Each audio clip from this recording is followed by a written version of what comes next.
Hey gang, welcome back to my channel. So today I'm not going to be doing a tutorial, but I am going to do a video on what I think are the most important brushes to have, because there are a ton of brushes out there, right? And I know a lot of my friends are like, what are you doing with so many brushes? But to be honest, you don't need all of these brushes. It's just because obviously I like to buy things and I like to hoard, and so having a bunch of these brushes is just it makes my heart feel whole. For you guys who are just starting out, or you don't wear makeup that often and just need the bare minimum, I'm gonna talk through what I think are the most important brushes to have, and it'll make blending and just applying makeup really easy. So let's just jump into it. Okay, so for foundation I have three favorites. First one is the Beauty Blender. This is a no-brainer. The second one is a buffing brush. This is the Zoeva 104 buffer brush, and it's a flat top, so it's like a kabuki. And then the second one I have is the buffing brush from Real Techniques. And you guys see me use these three all the time. Okay, so the difference between using the Beauty Blender and the brush, I feel like the Beauty Blender really gives you the most flawless finish, and it looks like skin. And I feel like the higher coverage the foundation, the more thick consistency your foundation, the more I'll gravitate towards using the Beauty Blender. If I'm using a more sheer to medium kind of foundation, then I'll tend to use these two. And the difference is quite little between these two. One's a flat top, one's a rounded dome shape. It's all marketing. It's marketing. They're like, oh, let's come out with a flat top. Let's come out with a dome brush. And what you want to do with these brushes is to really just circle it into the face really nicely, and then make sure it buffs away into the skin. And also remember to take it down the neck. Always, always. The best way, of course, is with the fingers, because it really taps into the under eye really well and melts the product, with the heat of your fingers, just tapping away. And then I'll go in with the Beauty Blender again, just to even out any harsh lines and really make sure the product is pressed into the skin really well, because you don't want it to slip and slide under the eye.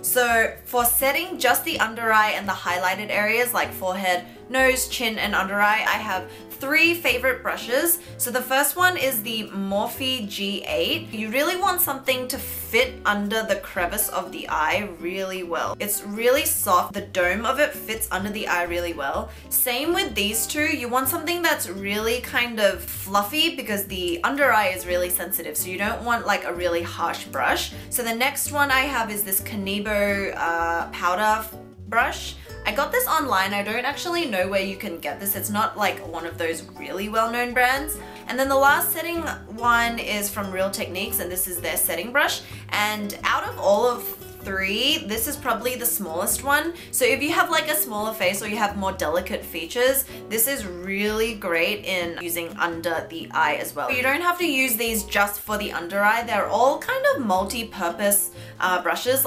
This Real Techniques, I'll use it to set the under eye, but I'll also use it to apply highlight, and it just does a really great job in kind of dispersing the highlight product, so it's not one streak on the face, because it's still really fluffy. And same with this, I'll use this for highlight as well. These are my contouring brushes, and no, they are not just contouring brushes. Okay, so first you have an angled one. You can see that it kind of slants down, it's really thin, and it's designed to just really fit into that pocket, into the hollows of the cheeks, and that's why this is a really great contour brush. As well as that, you have these two kind of flat top ones. This is the Real Techniques, and this is a Japanesque one. So they're essentially the same thing, but obviously I like to have a rose gold and I like to have a black, because one is not enough. No, but seriously. And once again, it just does a really good job in pressing the product really compactly under the cheekbone. And because it's really dense, it gathers a lot of product, and because it's in this shape, it's kind of already, it makes it easier for you to draw a line and really just sculpt out that under cheekbone area. These are not for bronzing. Do not use these for bronzing. This is strictly contour. You also have these brushes. So this is the MAC 135. This is a great brush.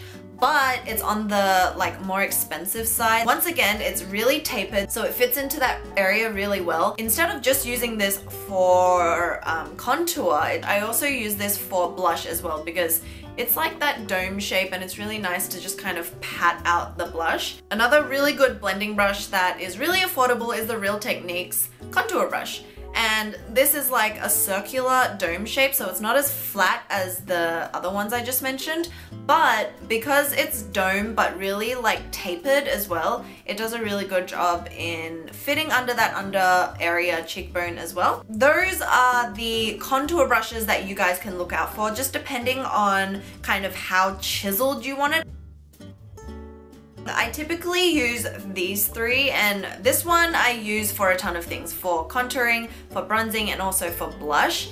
And then these two are my normal kind of just blush brushes because I really like fluffy blush brushes because it makes it easier to apply blush. So the more fluffy and sparse and kind of soft and not dense your brush is, the easier it'll be for you to apply blush. And even if you pick up too much product, because it's so fluffy, it'll kind of just disperse away and won't leave you with a really concentrated like 2 dots on the face. And that's why these are really good. This I had for ages. It's like a no brand type of thing. This is from MEEE and is really affordable. It's one of those Korean brands. And this is the MAC 135, which I absolutely love. This is like kind of self-explanatory. You just want them as big and as fluffy as you can. So this is the Real Techniques. This is my Laura Mercier powder blush, and this is a duo fiber brush from MEEE. Typically this one, it's really nice because it kind of, I use it to dust away my baking powder because it's duo fiber, so it's really soft and it won't move the product around. I often use it with the Hourglass palette just to kind of use that diffused light and kind of give that radiant kind of glow all over the face because it's just like a really nice light dust. This is a flat top powder brush, and the difference with this and the fluffier ones is that if you get a setting powder, it really presses the powder into the skin. So those of you with really oily skin and you tend to just like ooze oil and sweat or whatever in the summer really easily, using one of these flat top brushes and pressing your powder into the skin to set the foundation will really prolong how long your makeup lasts before you have to touch up. When it's summer and it's really hot, my oils will kind of ooze out quicker and you can see like perspiration quicker than if I use this and really just press the powder into the skin. So for powder, I don't feel like you need to invest in a really good powder brush because these kind of drugstore affordable ones do the job anyway. And like, it's just powder.